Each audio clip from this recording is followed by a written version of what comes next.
Okay, Overlord Season 2, Episode 10.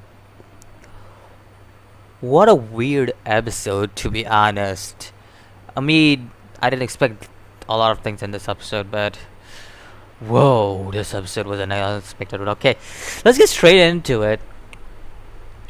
The first thing that happens in this episode is Sebastian and I. They start off the conversation. If you remember last episode, basically what happened was Sebastian. Basically, Ainz was waiting for Sebes when he arrived from defeating one of the Eight Fingers. So that happens, and Sebes and Ainz are in the lair. They're having a conversation there. Ainz is like, I need to talk to you. We need to talk about something. So that happens, and solution. She basically brings out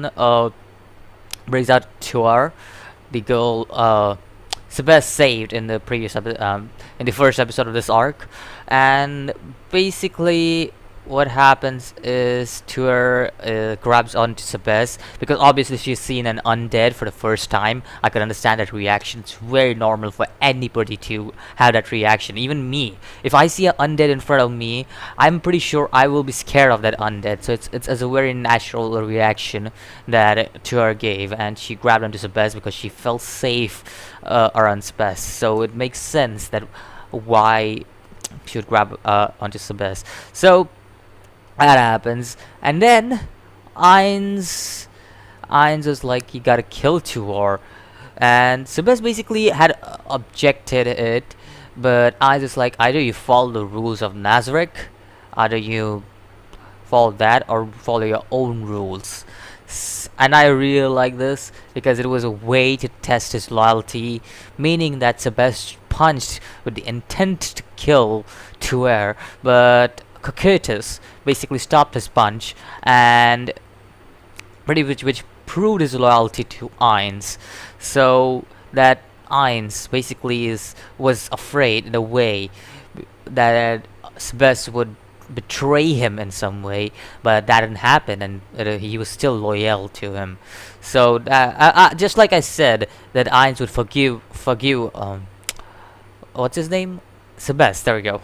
I don't know why I forgot Sebastian's name, even though he's my favorite character. But yeah, maybe because it's nighttime and it's kind of late when I'm recording, because the episode just came out and I just watched it and then I got into recording. But anyways, that happens. So after he pretty much attacked to her and stuff, Coquette stopped his punch and stuff. Ainz basically spares Church's life. He's like, we'll discuss this matter later because it's some kind of problem. I don't know, but he said something about discussing the matter later. I don't remember what he said, but he's like, I had some kind of work or something, and he left with what's his name? Uh, I forgot that blobby guy. I knew this guy's name. What was it? The blobby angel-like guy. I forgot. I'm sorry, I forgot his name. But he leaves with him. Basically, that happens. And then we have a little Sebastian moment where Sebastian basically says that she can live happily. He'll give him give her all the wealth and stuff. He'll give her everything. He'll erase her memories so that she can live happily together. As you could see, Sebastian is actually a very good person. For an NPC, he's a very good person, and we could see Touch Me Senpai. Oh, that name. But anyways, you can see that Touch Me Senpai was actually kind of like, it gave him that personality. It was Touch Me Senpai's personality, and I'll get into it later. But we come to know that Tuer, she was not raged. God damn it! What is with my words today? Really, I should have not recorded this late, but whatever. Tuer basically, she lived in a small village where feudal lords basically took away all the crops and stuff. So after it's like she had never lived a life like she's living right now with Sebes, and it's like there was nothing to eat and stuff or to wear, you could understand, and I can understand this problem because poverty is an issue in this world too, in the real world too, and we could see that clearly that there was a poverty issue in that village. There was like nothing. They were getting nothing due to the feudal lords taking everything they had, and you could see that all was happening. Like that's like rich taken from poor. It's like rich getting richer and poor getting poorer. That's basically what's happening here. And Tua had a younger sister. Now I'll get into it also later, but Tua had a younger sister. And then there was a little smooch out between Tua and Sebes, and basically there is a love. Our first love fest. I would say this is our first love fest, right? I don't think so. There's one in season 1. No, I don't got Albedo and Sheltier. Those two Yanderes, I keep them aside. I mean, yeah, gotta keep them aside because they're kind of like Sebastian's personal thing, but whatever. But this is our first love interest all over. Oh, this is a second. I'm sorry because we are forgetting about the lizard. Oh my God, no! How can I forget about the lizard? This is our second love interest thing in the whole series. If I'm thinking, yeah, I'm thinking correctly. This is our second love interest in the whole series, basically. Now that happens, we again sled back where Sebastian now he promised Tuer that he would take her he would talk to us Ainz about taking her to the great tomb of Nazareth. Now that was something that I was interested in seeing. Like it was quite an interesting thing that she told. I said Sebastian. I made a Sebastian girl. Yeah, I'm sorry, but yeah, it was quite an interesting thing that Sebastian told her, and we could see that clearly. That Sebastian cares for people. He's not like other servants whose only duty is looking down on humans. Sebastian is actually somebody who cares for other people, and you could clearly see in his personality build up. And then after that, Sebastian goes to Ainz again to talk to him about the girl. So we come to know that God damn it, I got his name right first time. What's wrong with me? Demiurge. There we go, Demiurge. It's so hard. Demiurge, whatever. His name is weird. Like I have a big time spelling his name wrong. Oh no. We come to know that Demi is the one who actually suspected Sebastian and asked Ainz to actually like a suspicion on him, do a suspicion on him. That's basically what I mean. Like you could clearly see that. And then Sebastian basically says to Ainz, he basically says to Ainz that Ainz, what the hell is Ainz? God damn it, my words. Ainz. Sebastian basically asks Ainz to keep Tuer and work as a maid in Tomb of Nazareth.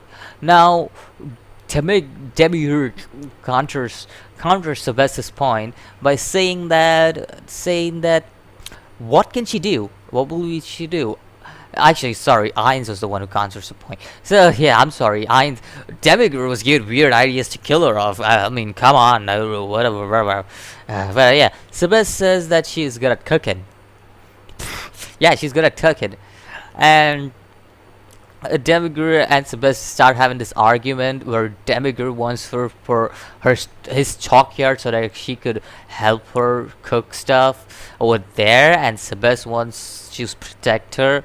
So we get a little flashback between Touchby Senpai and Albert, and it was quite an interesting flashback how they were fighting, and it was just like interesting to see Demiurge and Sebastian fight at the same time. It was so interesting to see, and it's quite interesting because it's a flashback of old characters we have never seen before. I mean, we have seen Touchby Senpai in the first season, but other than that, we have never seen before. I don't think so. I've even seen Albert before. So it was quite an interesting development there, because we saw something from a flashback of Sebes having it. Sebes was basically imagining those two as the people they are. That's basically how it was. So Cocytus, he basically stops them about arguments, and I think so. This is what happened that time too when they were arguing. The creator of Cocytus, I don't know his or her name, but the creator of Cocytus must have been stopping them with arguments, and I don't think that it must have taken that from the light novel, because there must be a lot more in light novel, because this whole complete uh this complete arc is like two light novels long. Two light novels, 5 and 6. So you could see that this whole arc is pretty damn long. So they've been cutting a lot of stuff, and Mata is like, eh, that's. But I still like Overlord Season 2 more than Overlord Season 1. I'll say that because they do important information. Like, they didn't give a lot of information in Overlord Season 1. A lot of people say, I don't know. I'm not a light novel reader for Overlord. I'm a light novel reader from Danmachi, High School DxD, and Martial Asura and stuff. I'm not a novel reader of Overlord, so I don't know.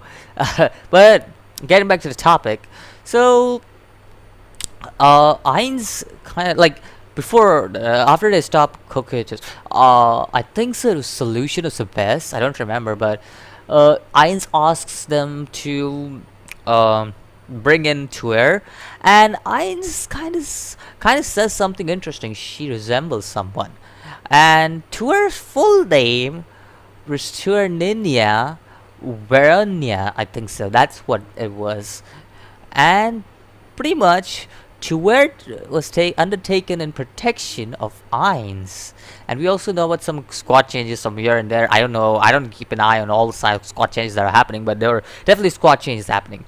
So, if anybody doesn't know, after this whole conversation is over, after everything is over, Temigiri asks Ayn, why do you care so much about this girl? Is there some connection to this? And Ayn says, I have a debt to her sister. I have a debt to keep with her older sister. And I straight away, wait, did you guys say younger sister when I said that that crop thing? Because I'm sorry, it was the older sister. I'm really sorry. But yeah, to her,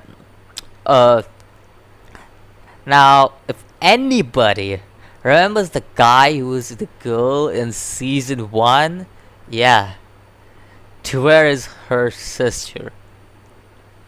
There you go. That got me like so like what?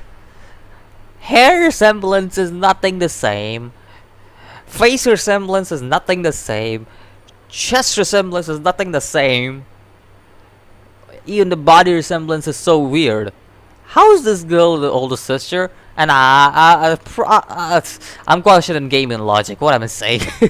Gaming logic is everything. I mean, I'm not talking about anime logic. Obviously, anime logic is also applicable, but gaming. This is a gaming world, so. But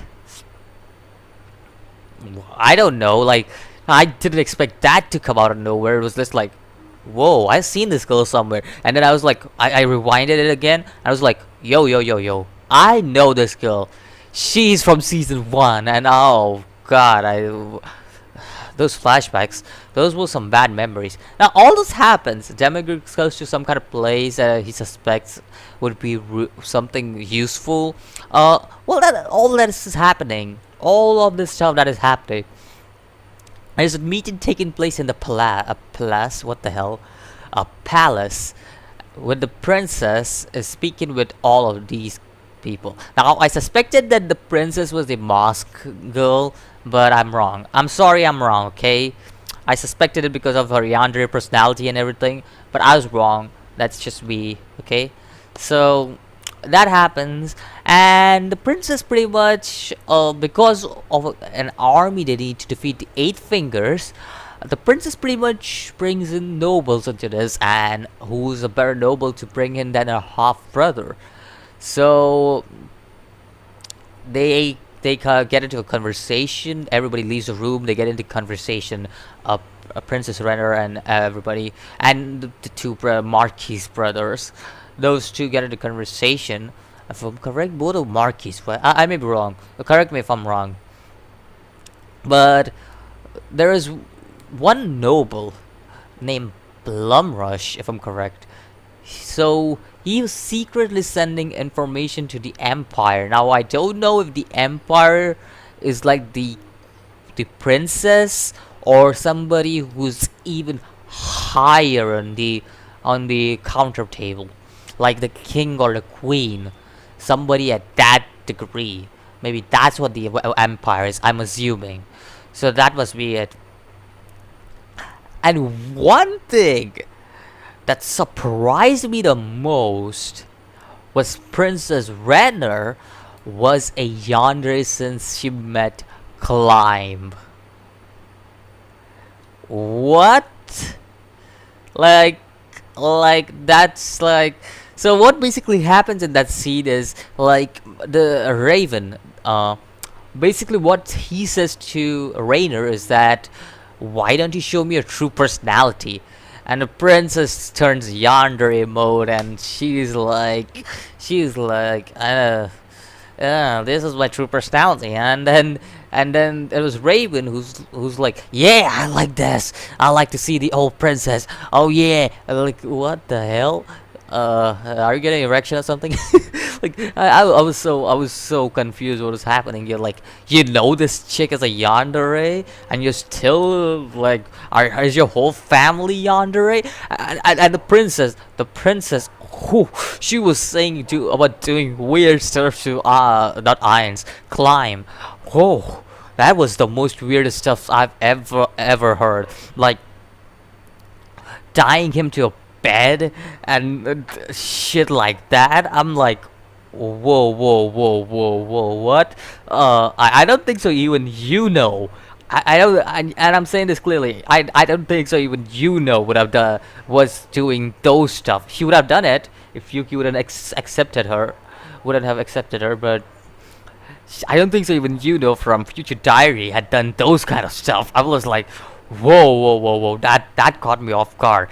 Chained to the bed and stuff. I'm like, what? Excuse me? What do you mean chained to the bed? Oh my god, I had to laugh at that time. Like, I had to giggle. Like, oh, this yandere. I would never go near this yandere even if I knew about her true personality. If I was Climb, I would have ran away like a little bitch. And I'm not even kidding. Oh. So, moving next up, another funny thing happens is the half brother, the fat brother. Basically, what he says that if he ascends to the crown, he will hitch Renner and Climb. And Renner is like, "All right, I'll give you the crown." I'm like, "Whoa, that happened." Well, that happened. Okay, then something even more interesting happens. Like, Renner asks Marquis to marry. Renner asks Marquis to get his son to basically marry her when he comes of age. And I'm like, what?